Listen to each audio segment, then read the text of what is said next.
a damn good time with rock and roll.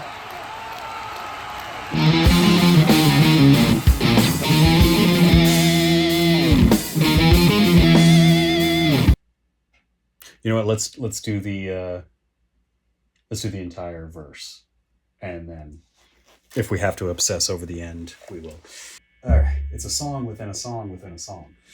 Tricky. Yeah. All right, so yeah, 1, 2, 3, 1, 2, go. My name is Brian Sosa, and I'm in a band called Mythology. We have a new record coming out called The Story of Sound. Yeah. Mythology has been alive in one form or another since the year 2007 and has had several lineup changes since, but I guess I've been the only consistent member all throughout. My name is Jordan Marcy, and I play drums in Mythology. And I've been a part of Mythology for around 11 years. I'm the second drummer in the band.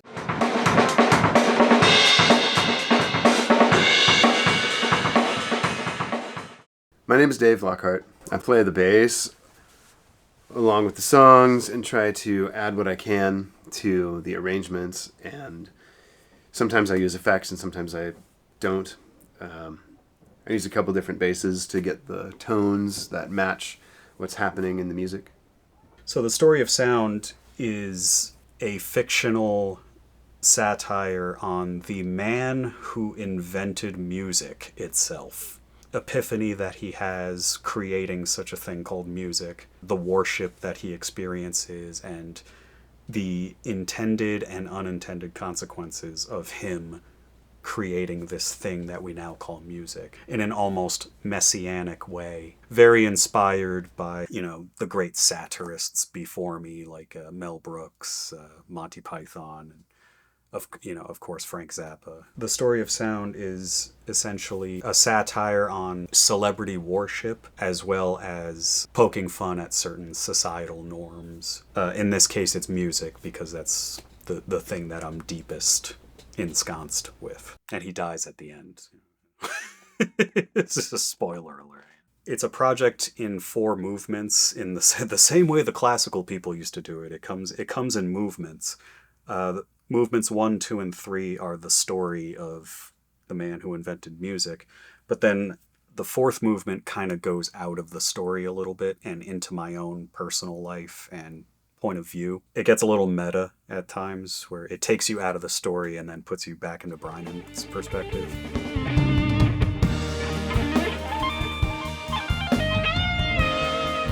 So this would technically be my 3rd record with the band.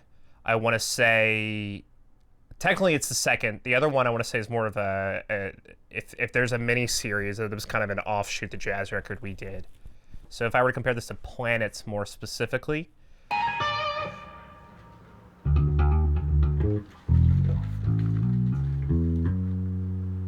I think being in a totally different room, a new studio. Now we were at Architect before, now we're at Glower Studios in Booton. Changing kind of just the basic factors of like, we have different equipment.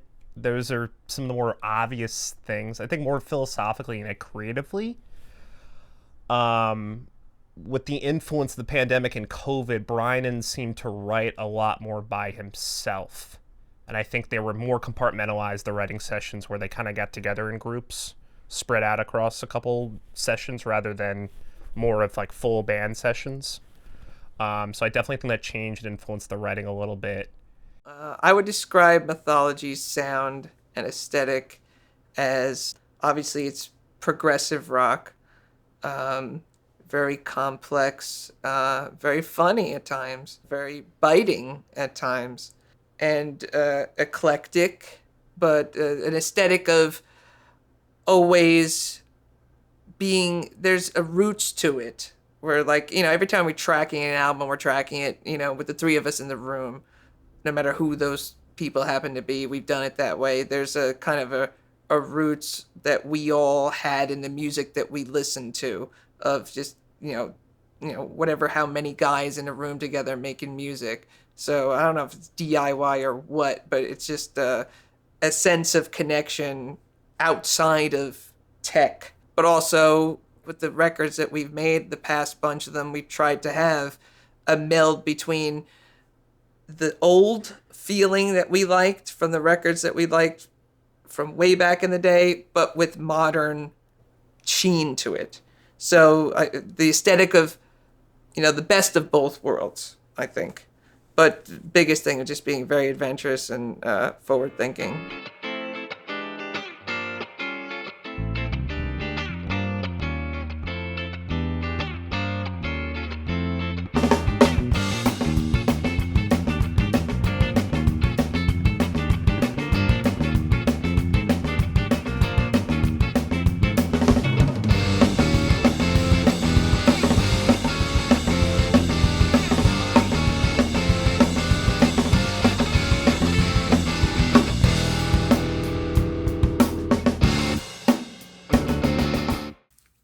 In comparison to previous Mythology records, I think this one employs a lot more electronic devices, namely MIDI manipulation and samples, sound manipulation, whereas the previous records were a little more organic instrumentation. This one relies a little more on sound design, but again with a generous amount of organic instruments being performed in real time.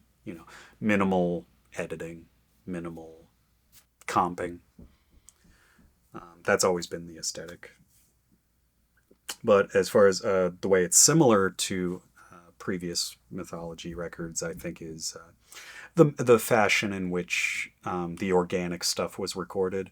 3 dudes live in one room, with proper isolation on the instruments, all looking at each other and communicating in real time.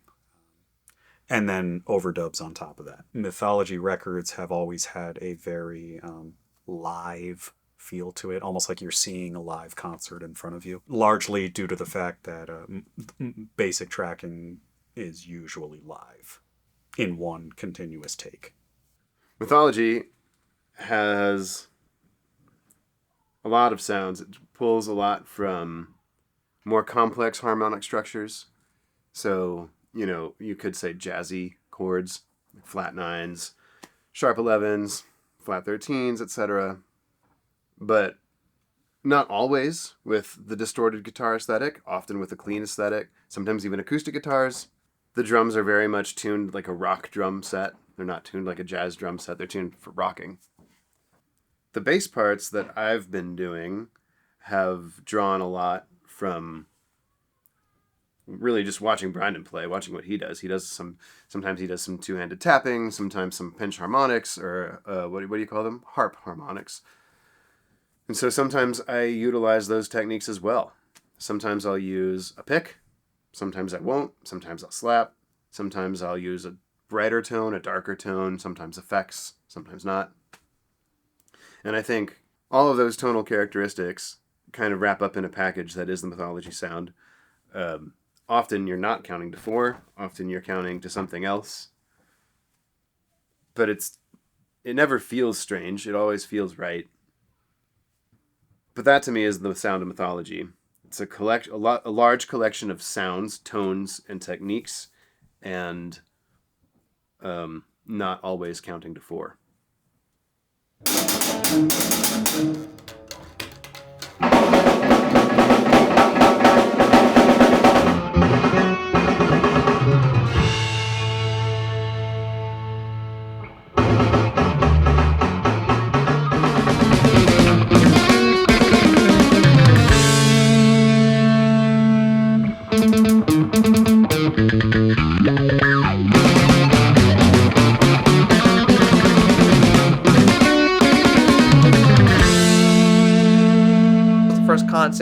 Full concept record that we've done, which is awesome because we love those kind of albums. Secondly, it's the first album we've recorded in this studio, which is Shane's new studio, Glower Studios. And also this was going to be the first record with a different bass player for me. So that was at first one of the big differences. Also, the way we recorded this album is different than the last bunch of ways. The previous records we either, we do sessions based either on songs or we do, a couple marathon sessions and, take everything at once.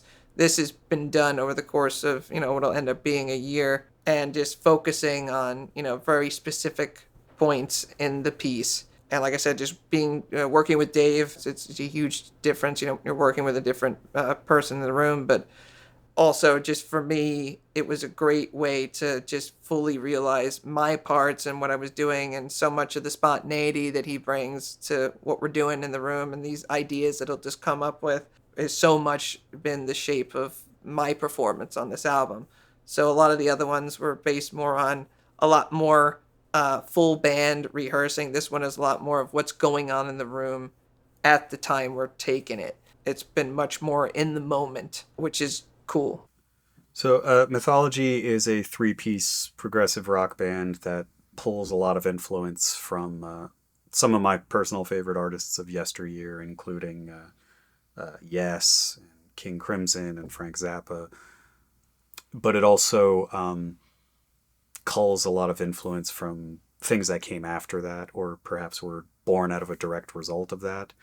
I was a big alternative rock fan in the 90s because that was what was popular at the time. So, namely Nirvana, Smashing Pumpkins, Nine Inch Nails, if you go a little more on the industrial side. But I always had an affinity for classic jazz singers and jazz composers, John Coltrane, Miles Davis. And I always liked Mel Torme and Nat King Cole, so I had a very old sense, an old sensibility about what I liked, but also presented in a more modern way. It's the confluence where serious musical writing and playing meets satire and not taking yourself too seriously, which I think a lot of musicians do. I believe Brian and I creatively started working together more intimately, I want to say 2016, 17. I don't remember the exact year. COVID feels like a different lifetime. But Mythology and Brian first approached me at the studio at Architect back in the day. And I think after meeting one or two times, we had a lot more, even outside of music, I think culturally, humor and films, movies, shows. We had a lot more in common. And I think it kind of just organically grew from there.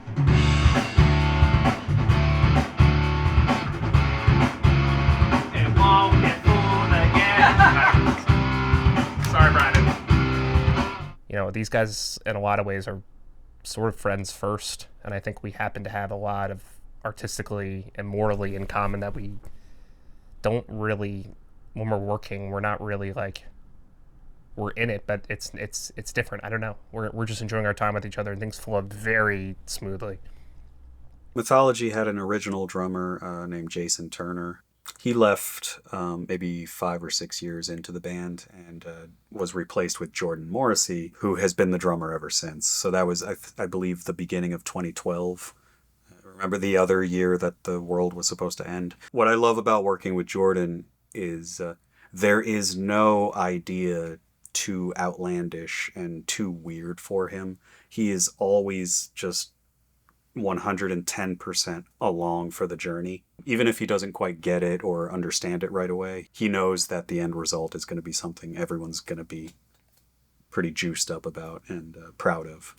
He just comes from that like punk rock background, but he loves things like progressive rock and old jazz, like Miles Davis, classic rock like The Doors and like Jimi Hendrix Experience and Steely Dan. He's uniquely qualified fit for the types of things that I write.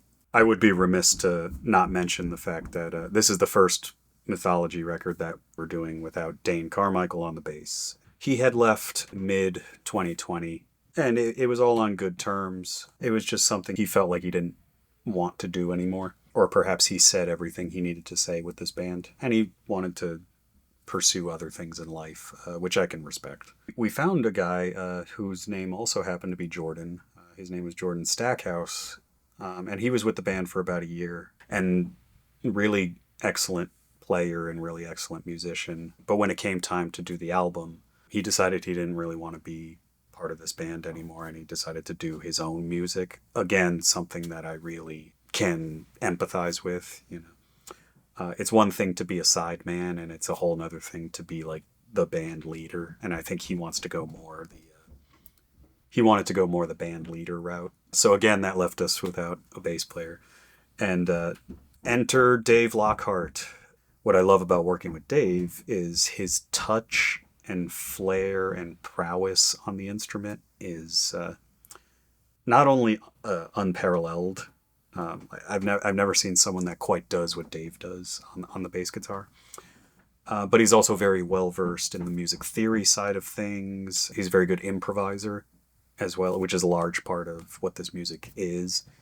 It's composition, but it's also improvisation too. So we're just making it up as we go along at certain points in the songs. Hate to spoil Christmas for people. Mythology is challenge for me. It's one of the reasons why I'm in it, because I like to be challenged. I think this is the most cohesive piece of work in terms of its sound. It's a concept record, but also it's just a very, while it's very eclectic, there is a vein that flows all the way through it. So I kind of come from that alternative rock background where a lot of things are DIY. And while I very much enjoy high fidelity recordings, I also very much enjoy home recordings and things that are perhaps not as professionally done, but have a certain charm to them.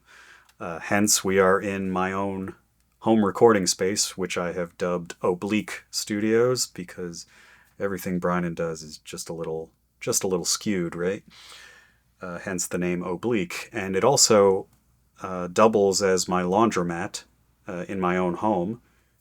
So along with some hot tunes, you'll also get some hot socks and undies to go with it. And a lot of the new record was done in this very room that we're sitting in on this computer and all the various guitar and sound implements that I have here, as well as Glower Studios in Boonton, New Jersey. The concept of the story of sound was born out of my awareness of modern culture and the fact that a lot of people seem to idolize celebrities and musicians and actors, entertainers and whatnot. I found it to be almost like an idolatry of sorts, with people kind of worshiping entertainers as if they were gods, you know, and when in reality they're just people like you and I, and you know they do their laundry, and you know they take a shower and they have lunch at noon and go to bed at a reasonable hour, and they need their 8 hours too. So I find it very interesting the way that people sort of worship any and all celebrities as if they were almost demigods. With the advent of the internet and social media and things of that nature, it seems that people need things immediately, right now, and sometimes even yesterday. You'll notice with phenomenon like binge watching things, and where you can watch an entire series, you know, one day if you're really committed to that. Whereas back in the day, you used to have to wait a week to catch another 30 minutes to an hour of something. And there was a certain discipline in that, and it made you want to come back next Thursday at 7 p.m. And it spilled over into music too, where it's like everything is streaming now. Very few people are buying physical copies, so it's a lot easier to go to an artist that's already had their heyday, and there's already a dozen albums, you know, just there for your cherry picking. Whereas back when I was coming up in the, you know, late 80s and the 90s, you used to have to wait, you know, 1 to 4 years for another record to come out from an artist that you liked. I think there was a certain discipline to that. A lot of that's kind of lost nowadays, and it's actually going back to the way it used to be, especially with music, with singles. We just need a little trailer of what you do, rather than a long form album of 10 or even 20 songs, which will take up 40 minutes to an hour of your time. We just want the cliff notes. We just want the single, the 3 to 5 minute song that, you know, everyone just taps their toe to and hums on the way to work every night.